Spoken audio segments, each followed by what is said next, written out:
तारिक जमील बोलें जे अगर जिंदगी में खुश रहना चाहते हो तो जवाब देना ना सीखो, चुप रहना सीखो।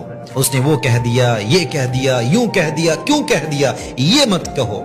हमेशा ये कहो कि जिसने भी जो कह दिया मुझे कोई एतराज नहीं है, मेरा सब कुछ मैंने अपने अल्लाह पर छोड़ दिया है।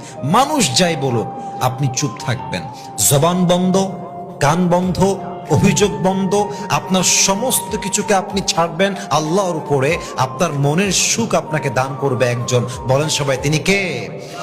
এই জন্য মানুষের কড়া কথা, বাজে কথা, গালিগালাজ এগুলোর জবাব দিতে যাবেন না। যত জবাব দিতে যাবেন আপনার মনটা তত বেশি খারাপ হবে। এই জন্য আমরা আমাদের সমস্ত অভিযোগ, সমস্ত কষ্ট সবকিছুকে ছাড়বো এক সত্তার উপরে, বলেন সবাই তিনি কে?